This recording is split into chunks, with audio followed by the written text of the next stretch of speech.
Alors, bonsoir à tous. Bienvenue à cette séance du Comité d'études des demandes de démolition de l'arrondissement du Sud-Ouest. Je m'excuse à nouveau pour le retard ce soir, vraiment un malentendu de ma part. Donc, on a deux dossiers à l'étude ce soir. Le premier est pour celui de la rue Laurando, au 5539 rue Laurando. Les avis publics ont été dûment publiés il y a 2 semaines environ. Et nous commencerons avec... est-ce qu'on a besoin d'adopter un ordre du jour, Ariane, au début de la séance? Oui, s'il vous plaît. Alors, je prendrai une proposition pour adopter l'ordre du jour de cette première séance. Ziad et M. Giasson, merci beaucoup. Alors, Bassim, je crois qu'on peut y aller avec la présentation du dossier. Bonsoir. Alors le premier dossier, le 5539 rue Laurando, c'est un dossier assez particulier, puis ça sort un peu des dossiers qu'on a l'habitude de voir, leur processus de demande de démolition. C'est un bâtiment qui a fait l'objet d'un projet de transformation que vous voyez ici au centre de la page, et il est dans cet état actuellement. Cette photo a été prise en octobre 2020, pardon. Et pourquoi cette situation est-elle apparue? Parce qu'en cours de chantier, l'entrepreneur a procédé à des remplacements non prévus, additifs ou additionnels de structures, et ainsi il a dépassé le pourcentage de démolition autorisé dans le cadre d'un projet de transformation. Alors, c'est pour cela qu'on le voit aujourd'hui. Alors, ça, c'est le cheminement du dossier. La demande a été déposée le 6 octobre 2020. La demande aussi, la présentation a été faite au CCU le 18 janvier dernier. Entre le 21 janvier et le 4 février, il y a eu une consultation écrite via Internet. Il y a eu un affichage et une publication dans les journaux et un affichage sur le bâtiment le 20 janvier 2021. Aujourd'hui, après la tenue de la séance, il y aura une décision motivée du comité. Et 30 jours après la séance d'aujourd'hui, on pourrait donc procéder à la démolition du bâtiment. Dans ce cas, ce n'est pas une démolition, on l'a bien compris. Et voilà, donc c'est ça la procédure particulière de ce projet-là. Donc, on est à la côte Saint-Paul. Le bâtiment se situe entre la rue Galt, à l'intersection de la rue Galt et Laurando, vous le voyez ici. Les membres ont vu ce dossier dans le cadre du PIA, donc ils l'ont vu 2 fois. On va passer très rapidement là sur tout ce qui concerne la typomorphologie, etc. Donc, pour l'étude de cette demande, il y a eu plusieurs rapports qui ont été déposés. Donc, il y a eu un rapport d'inspection établi pendant les rénovations du bâtiment, faisant état du dépassement du pourcentage de démolition autorisé, ce qui nous a conduit aujourd'hui à faire cette séance. Donc, ensuite, on a quelques photos prises par l'inspecteur lors de son inspection, quand on s'est aperçu que les pourcentages ont été dépassés. Il y a une étude patrimoniale qui a été aussi fournie, et finalement le programme préliminaire de réutilisation du sol dégagé, c'est-à-dire le projet de remplacement, et c'est le projet que vous avez déjà vu et qui a été approuvé le 6 mai 2019 et en addenda le 25 juin 2020. Alors, le rapport d'inspection, il est bref, c'est une page, et l'ingénieur, au cours d'une inspection, il atteste, vous le voyez ici en encadré, il atteste que les pourcentages qui étaient prévus ont été dépassés. Donc, on est désormais à 65%. Pourquoi? Parce qu'il y a eu des remplacements de certaines parties importantes du carré de bois, des façades extérieures, des façades sur rue, et aussi à cause des altérations et des déformations du plancher. Donc, plus de solives ont été remplacées. Alors, ici, quelques photos où on montre un peu, par exemple, ici, le carré de bois de madrier qui a été remplacé dans cette partie. On le voit ici aussi, alors que c'était des carrés qui devaient être conservés. Donc, ça a fait, bien entendu, ça a changé complètement le pourcentage de démolition permis. Donc, voilà un peu, on voit un peu la situation ici. Cette situation est apparue au moment du dégarnissage, on l'a bien compris. Alors, pour l'étude patrimoniale, c'est une étude, en fait, même si elle a été plus importante que ce que je vais vous montrer, mais en fait, j'en ai pris l'essentiel. Plutôt le moment où on voit apparaître le bâtiment dans le paysage. Alors, on le voit ici, donc entre la rue Galt et la rue Laurendeau. Donc ici, on est en 1940, pardon, en 1940. Et puis, quelques dates importantes là qui concernent la chronologie du lieu de 1821 jusqu'à 2020, donc en passant par 1924, achat de notre terrain par M. Moïse Gustave Poirier, 1925, construction de nos bâtiments, 1920, travaux de modification et de transformation sur nos immeubles.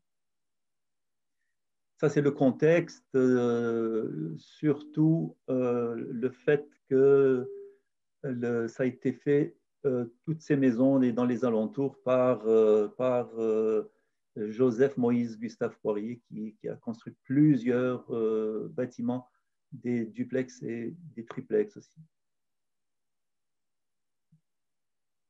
Alors, écoutez, pour la grille d'analyse des valeurs, je pense que, étant donné le fait que cette demande est très inusitée, pour ce qui est des valeurs ou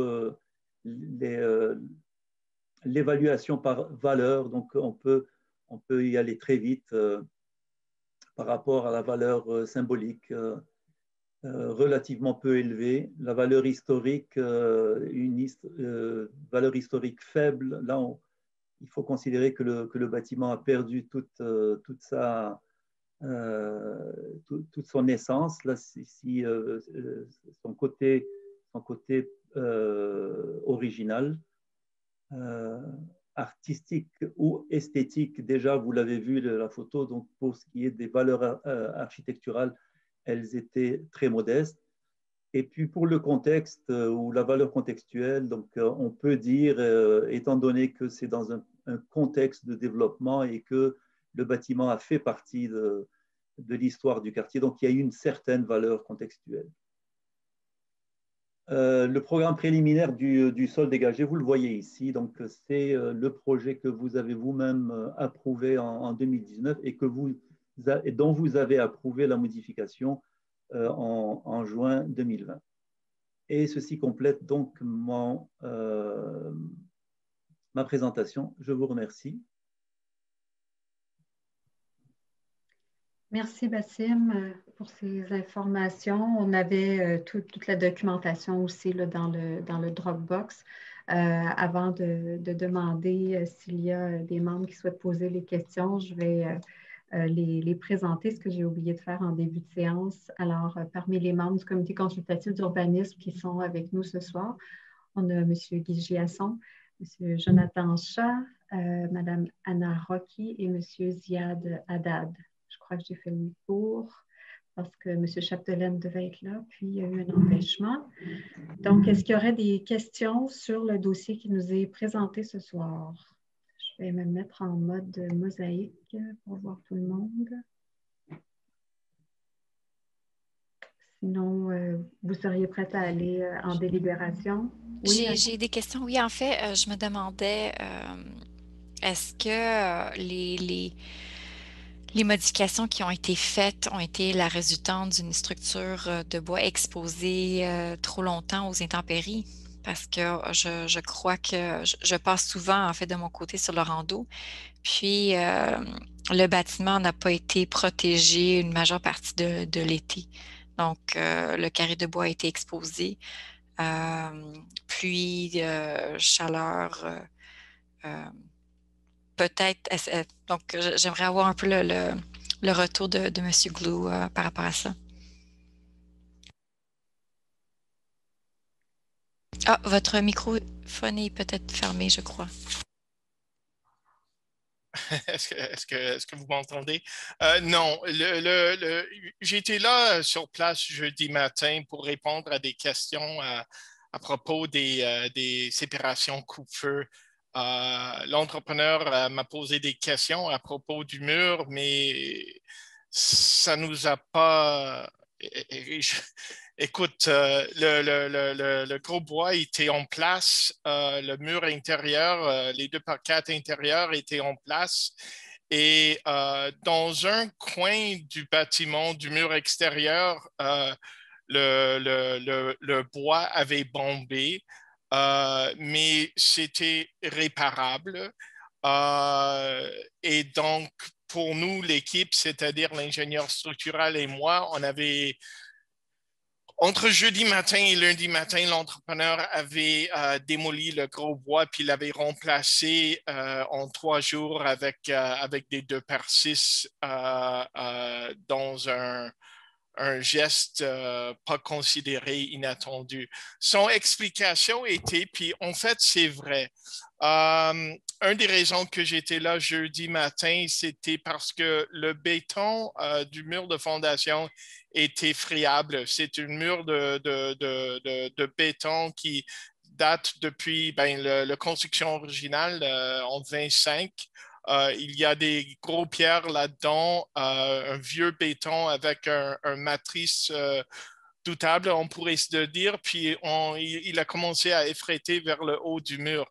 Pour réparer le mur de béton, pour prendre le nouveau charge de maçonnerie, il avait besoin d'enlever 2 des gros bois au bas du mur, donc au moins 2, peut-être 3, faire un coffrage, couler le béton de réparation.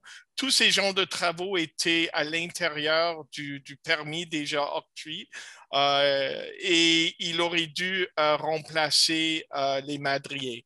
Et en bref, entre lui et son menuisier, ils ont décidé de démolir les madriers au complet et le rebâtir. Pour eux, étant donné qu'ils respectaient le design et l'emplacement exact du mur, c'est-à-dire le mur n'est pas soufflé par rapport au mur existant, étant donné qu'ils remplaçaient du gros bois avec des 2x6, pour eux, c'était inconcevable que ça serait problématique. Évidemment, ils n'ont pas suivi les bons conseils, ils n'ont pas... Qu'est-ce que tu veux? C'est des entrepreneurs. Je ne suis pas du tout heureux avec ce qu'ils ont fait. On ne les a pas aidés, on ne les a pas conseillés. Au contraire, on était un petit peu fâchés avec eux. Dans leur défense, ce qu'on voit dans l'image en bas et gauche est très important parce que les madriers, les gros bois qui restaient étaient en des morceaux jumelés. Surtout sur la façade. Sur le rue Galt, ils étaient un petit peu plus intacts que sur la façade Lorando. Mais sincèrement, sur la façade Lorando, on avait déjà prévu de les renforcer de l'intérieur avec les 2x6, pardon, les 2x4, et on avait aussi des autres renforts prévus. Donc, c'est ça. Donc, en résumé, en fait, c'est un entrepreneur un peu trop zélé. Oui. Ben, lui, il croyait qu'il faisait la bonne chose parce que sans changer le design, en fait, l'ironie de tout ça, c'est qu'avec l'ancien, comme il a été permis, on aurait eu R12, R16 effectif. Puis là, on va voir effectif R22. Donc, c'est pour lui, il a amélioré le bâtiment. Mais Oui, c'est ça. c'est ça. C'était pas. Il y a eu vraiment des erreurs, à mon sens, là, au niveau de tenir compte de la valeur de ce bâtiment-là de 1925, là, de ses caractéristiques intrinsèques. Mais effectivement, ce ne sont pas tous les employeurs qui ont cette sensibilité-là. Donc, le requérant n'est pas avec nous, hein, ce soir. Ils vous ont envoyé M. Glou pour répondre aux questions, c'est ça? Monsieur Weiss est un promoteur, un juif assidique, puis ils sont très discrets avec leurs interactions avec la communauté. Et donc, moi, je suis habitué à travailler avec lui et donc, j'ai son confiance et donc, voilà. OK. OK, merci beaucoup d'avoir répondu à la question de Mme Rocky. Est-ce qu'il y aurait d'autres questions parmi les membres? Sinon, autre chose que vous souhaiteriez ajouter, M. Glou? La seule chose que je peux dire, c'est que le projet a été accepté tel qu'il va être construit en juin 2020. Et donc, à moins que vous souhaitez lui punir et lui exiger des contraintes supérieures à ce qui a été déjà accepté en juin 2020 et en 2019, en vérité, le client et l'entrepreneur, qui est Rusco, un entrepreneur de bonne réputation, en mon avis, ils sont en train de procéder en bonne foi. C'est juste que ils ne sont pas conscients des procédures et des étapes qu'on doit suivre pour faire les choses correctement. Quand il est question d'un bâtiment ancien, on ne devrait pas avoir les mêmes approches que quand on fait du neuf ou quand on construit. Je suis tout à fait d'accord. Oui, et je sais, c'est pour ça que je le dis. Et un des raisons, nous n'avons pas proposé de respecter les... écoute, à un certain niveau, c'est un jeu de mathématiques. Il fallait refaire le brick, donc il n'y avait pas de question de conserver le parement extérieur. C'était juste une question de conserver l'intérieur. Un jeu de mathématiques, si vous voulez. Et on a évité le comité de démolition, pas seulement pour éviter les frais de démolition et les frais de parc, etc., mais parce que, sincèrement, je tiens aux philosophies que juste parce que c'est vieux, ça ne veut pas dire que c'est mauvais. Malheureusement, c'est pas tout le monde qui partage mon esprit et c'est exactement ça qui vient de subir à ce projet. Donc, j'ai rien d'autre à ajouter.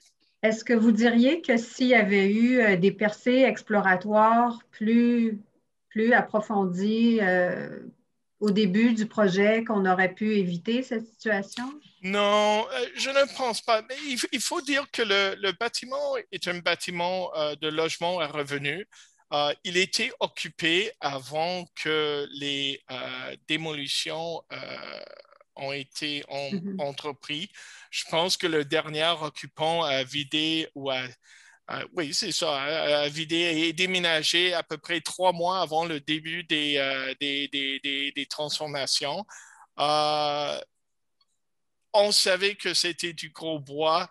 Avant de faire la démolition, ça a été impossible d'évaluer l'état actuel du fondation. J'ai visité les lieux avant, j'ai visité les lieux pendant la démolition et l'état du béton est devenu, s'est manifesté ou devenu apparente quelques jours avant que Constantin m'a téléphoné pour la visite le jeudi de, si je ne me trompe pas, en septembre. Je ne me rappelle pas exactement la date. J'aurais besoin d'y aller le regarder. Mais en bref, comme il aurait pu défaire les madriers pour réparer les bétons, mais sincèrement, c'était un projet, un travail compliqué et ça, c'est pour le vrai. En plus, les poteaux verticales du gros bois, parce qu'il y a toujours, le gros bois, c'est des planches, un à côté de l'autre, à C'est le pièce, l'horizontale. quand vous dites gros bois, c'est le pièce sur pièce? C'est le pièce sur pièce, mais le pièce sur pièce, l'ingénieur appelle ça le gros bois, moi j'appelle ça les madriers, mais anyways. Les pièces sur pièce, ils ont quand même un tram à chaque 12 pieds d'un 2x12 vertical. Et le bas des gros pièces verticaux était quand même affecté. On aurait pu réclamer le bois, mais comme je viens de dire, c'était comme dans son défense, c'était un projet plus compliqué que, comme la solution plus simple. Et en fait, il y a un état patrimoine qu'on doit respecter, mais à un moment donné, il faut aussi comprendre que le bois bouge. Avec le gros bois, avec le bois existant, ce bâtiment aurait probablement eu une vie de 50 à 70 ans. Avec le 2x6 que le monsieur a installé, il a probablement une vie de 100, 150 ans même. Donc, tu vois, c'est un petit peu ça. L'entrepreneur, il voit ça différemment qu'un architecte Ouais. Il a pris ses décisions en fonction de ça. Et il a pris cette décision unilatéralement. Il n'a pas consulté le client. Et comme j'ai dit, moi, j'ai eu un appel d'un inspecteur, M. Kaya, je pense le vendredi. Et sincèrement, on a eu un manque de communication. Moi, je croyais que c'était pour autre chose, une rencontre standard. Mais en fait, entre le jeudi matin et le lundi matin, l'entrepreneur a littéralement démonté le mur au complet de Galt et la moitié du mur sur le rondeau. Et il l'a rebâti en 2x6 et il l'a recouvert de OSB et Tyvek. Comme ça. OK. Merci beaucoup, M. Glou. On va aller en délibération et on vous revient avec la décision. Donc, on passe à une autre salle virtuelle. Vous nous attendez ici et on vous revient. Je vous attends. OK, très bien. Oui, oui, tout à fait. Merci.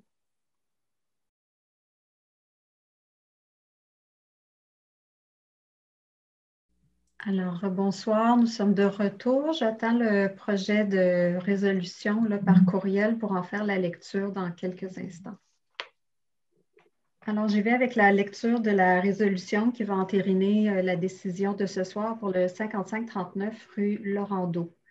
Alors, attendu qu'un avis public est paru dans le Journal de Montréal le 20 janvier 2021, qu'un avis public a été affiché sur l'immeuble visé et que le comité d'études des demandes de permis de démolition a tenu une séance en visioconférence le 11 février à 18h25, offrant ainsi aux propriétaires et à toute autre partie intéressée l'opportunité d'être entendus.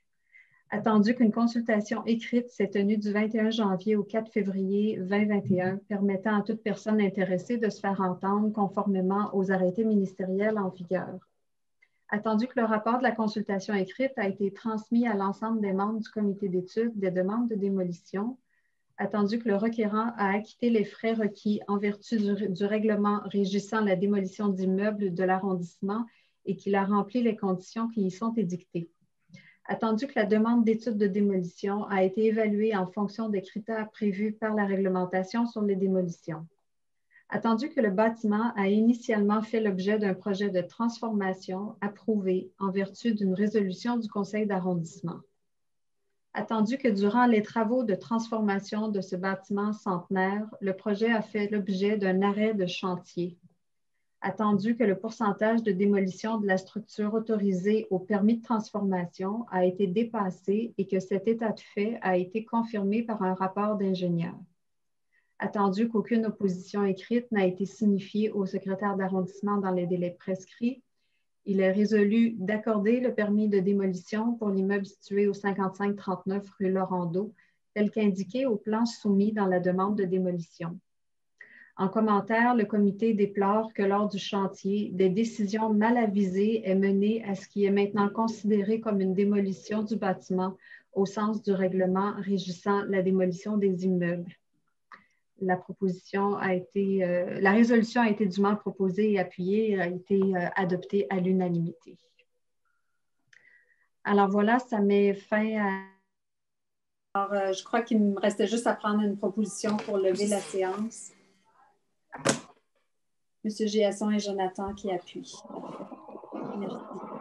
Merci. Est-ce que vous m'entendez? Oui, c'est bon, je ne t'entendais pas tantôt, Ziad, c'est pour ça que ça a figé. Monsieur Glou a quitté d'après... Oui, on a perdu. Oui. OK, parfait. Donc, on quitte et on revient avec l'autre lien. À tout de suite.